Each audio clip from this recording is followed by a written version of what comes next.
Une rencontre à présent, rencontre avec cette jeunesse française qui choisit Marine Le Pen. Il serait 25% à adhérer aux valeurs du Front National.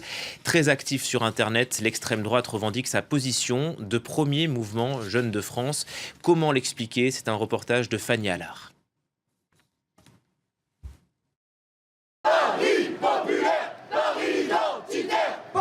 Longtemps dans l'imaginaire collectif, l'extrême droite c'était eux, les jeunes de génération identitaire, connus pour leurs actions radicales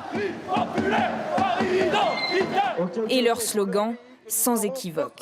On est chez nous, on est chez nous.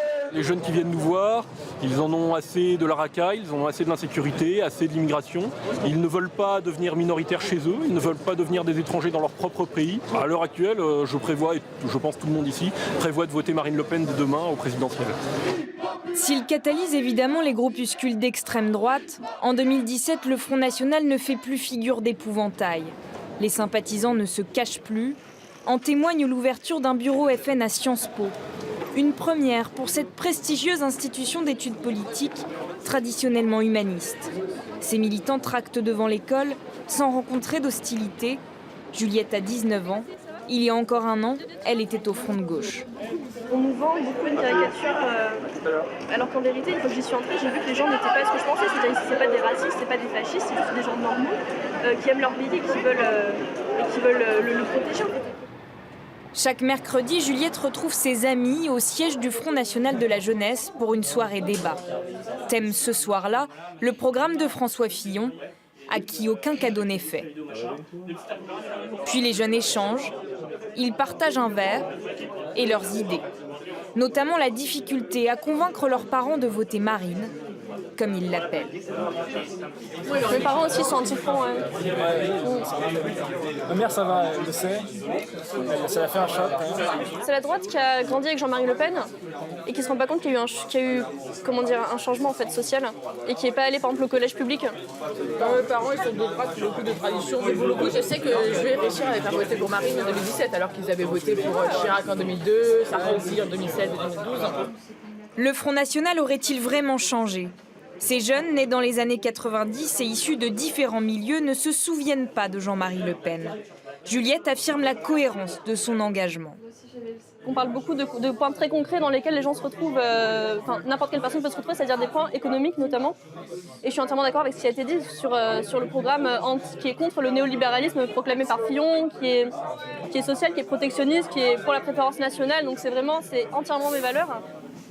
Le FN attire des centaines de jeunes. Sur Facebook, ils ont plus de 82 000 abonnés, loin devant les jeunes républicains et les jeunes socialistes. Pour séduire un électorat plus large et développer la normalisation du parti, le Front National a développé une stratégie de communication efficace sur Internet et dans ses campagnes d'affichage. Vous avez un jeune couple dans une petite ville de province, assis sur un banc, qui se tiennent par la main ou par les bras, et tout se passe bien. Et puis l'image à côté, c'est une image d'émeute de banlieue avec des voitures qui brûlent, un clochard misérable et des jeunes cagoulés qui sont en train de défier la police avec « Choisis ta France ». Ça, c'est vraiment une propagande alors qui est tout à fait dans la lignée de la mouvance identitaire. Pour avoir assisté à des réunions de campagne du Front National, la première chose qu'on dit, c'est prenez des photos, sélectionnez les meilleures et mettez-les sur vos comptes Facebook. Montrez la bonne image et donc tous vos amis Facebook qui ne sont pas comme vous verront des gens souriants, la bonne humeur, verront que nous ne sommes pas les crânes rasés qui sont décrits par les médias. À 400 km à l'est de Paris, dans les Vosges, le chômage des jeunes s'élève à plus de 30% d'après l'INSEE. C'est 10% de plus que la moyenne nationale. Nous retrouvons Benjamin sur le marché de Remiremont, ville de près de 8000 habitants. Il a 23 ans et travaille comme saisonnier dans les stations de ski environnantes, un métier précaire. Avec 3 autres jeunes militants, ils mènent chaque semaine des actions dans les villages de leur circonscription. L'objectif, convaincre. Et dans sa grande majorité, la population leur réserve un accueil favorable. des gens que je connais, que je côtoie sur les marchés. Tout le monde est pour elle. La candidate est quand même différente des autres, non? Ah oui, très bien. Si. Je trouve quand même que l'accueil est vachement bon, je suis quand même content. On a le sentiment total que les politiques de gauche, de droite, ils sont éloignés de nos préoccupations. Ils comprennent pas ce qu'on vit, je pense. Les jeunes sont touchés, je pense, par la peur de leur avenir. On ne sait pas ce qu'on va devenir. C'est pas la question migratoire qui me touche le plus. Après, chacun a sa philosophie. Moi, ce qui me plaît le plus, c'est le protectionnisme, son discours social souverainiste. Autrefois terre ouvrière, le département des Vosges est aujourd'hui touché de plein fouet par la désindustrialisation des années 90. Donc là, vous voyez, on arrive bien dans la vallée profonde des Vosges. Benjamin nous emmène dans son village natal, Ramonchamp. Il souhaite nous montrer cette usine de textile désaffectée, triste vestige d'une époque révolue. Pour lui, la mondialisation est à l'origine du chômage de masse. Après, il y en a encore qui tiennent le coup, mais c'est juste, ça ne tardera pas à fermer. C'est pas encourageant. Comme moi, j'en connais beaucoup ici qui sont au chômage. Comme mes amis d'enfance qui étaient à l'école avec moi, la plupart sont au chômage. Inquiets pour leur avenir, ces jeunes se tournent vers Marine Le Pen. Inimaginable il y a encore 10 ans, à la veille de la présidentielle d'avril, le Front National n'a jamais été aussi proche du pouvoir. Voilà pour ce reportage, on en parle avec notre invité par Skype, Philippe Breton. Bonjour, merci d'être avec nous. Vous êtes politologue et professeur à l'école de journalisme de Strasbourg. Vous avez écrit plusieurs livres sur la communication. Justement, comment le Front National a-t-il réussi à séduire les jeunes? Quel genre de communication a-t-il développé? Bon, je dirais que ce n'est pas forcément une communication propagandiste. Le Front National a appuyé sur les points sensibles. Il connaît les problèmes des jeunes et il a appuyé la question du chômage, la question du protectionnisme, comme ça vient d'être dit dans le reportage, qui est une question essentielle pour les très nombreux jeunes ouvriers qui aujourd'hui ne bénéficient d'aucune reconnaissance. Le travail productif aujourd'hui n'est pas reconnu. Et quand en plus cela débouche vers le chômage, eh bien on peut imaginer effectivement le désespoir. Donc le Front National a ciblé, il cible très bien dans ces communes périurbaines, ouvrières, il cible très bien le problème et il s'adresse à eux en leur disant « Nous avons la solution. La solution, c'est le rétablissement des frontières, le protectionnisme. » L'impulsion, elle est aussi venue d'Internet. Le Front National, on l'a dit, a plus de jeunes amis Facebook que les Républicains ou les jeunes socialistes, par exemple. Oui, à la fois le Front National, mais aussi Jean-Luc Mélenchon, de l'autre côté de l'extrême, c'est utiliser les réseaux sociaux. C'est utiliser ceux qui aujourd'hui parlent aux jeunes, qui ne lisent plus forcément le journal, qui ne regardent pas forcément la télévision, mais qui par contre s'informent beaucoup sur les réseaux sociaux. Donc de ce point de vue-là, ce vieux parti qu'est le Front National a su trouver les ressources de la modernité technologique.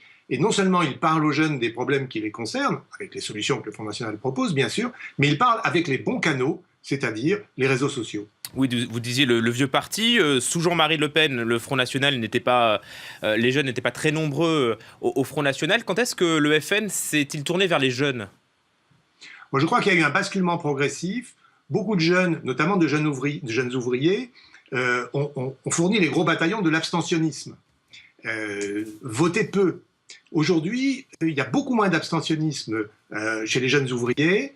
Ils se sont décidés à voter parce qu'ils pensent que leur vote peut changer quelque chose et ils écoutent de ce point de vue-là les promesses du Front National. Donc ce sont des abstentionnistes qui se sont mués en électeurs du Front National. Il y a aussi la stratégie de dédiabolisation de Marine Le Pen qui a aussi marché, qui a eu un écho chez les jeunes? Oui, évidemment. Bien évidemment. On l'a vu dans votre reportage, des jeunes qui auparavant étaient du côté de Mélenchon, plutôt du côté de l'extrême gauche, eh bien, on basculait assez facilement pour rejoindre ce parti en disant eh bien, ce n'est pas un parti qui se présente comme un parti raciste, c'est un parti patriote. Et on a une frange du Front National, car ce n'est qu'une frange du Front National, qui joue sur cette possibilité d'aller chercher des voix radicales à l'extrême gauche, en jouant la carte de la nouveauté, du patriotisme, voire même de l'antiracisme, parce que le Front National présente très souvent dans ses messages des personnes de couleur, par exemple, qui disent « je suis au Front National, je vote Front National ». Donc il y a une puissance d'attractivité qui s'est développée à l'intérieur du parti, Mais n'oublions pas que le Front National, ce sont aussi des tendances différentes. Il y a aussi des tendances identitaires qui sont très présentes et très fortes. Donc au fond, quand on arrive au Front National, on voit ce qu'on a envie de voir. Si on a envie d'y voir la tradition de l'extrême droite, on la verra. Si on veut y voir une ouverture, un patriotisme social, on le verra aussi. Ce qui frappe aussi dans le reportage, c'est qu'on se revendique maintenant du vote Front National, on ne se cache plus. Oui, alors ça c'est nouveau. Ça c'est véritablement nouveau, puisqu'il y a encore très peu de temps, tous les reportages qu'on essayait de faire, tous les interviews, toutes les enquêtes, j'ai moi-même fait des enquêtes sur les électeurs du Front National, on avait le plus grand mal à les trouver. C'est-à-dire personne ne votait Front National dans des communes où pourtant la moitié des gens votaient pour lui. Aujourd'hui, c'est vrai qu'il y a, et je crois que la campagne électorale, la présence de Marine Le Pen sur les plateaux TV, lui donne une forme de légitimité. La possibilité qu'elle soit la première ou la seconde place, ça donne une légitimité. Au fond, pourquoi les lecteurs ne diraient pas « Eh bien, je vote aussi pour cette femme, puisqu'elle est légitime, elle est présente partout dans les médias ». Merci pour vos explications, Philippe Breton, en direct de Strasbourg. Je rappelle que vous êtes politologue et professeur à l'école de journalisme de Strasbourg. On se retrouve dans 3 minutes pour le journal de 14h30.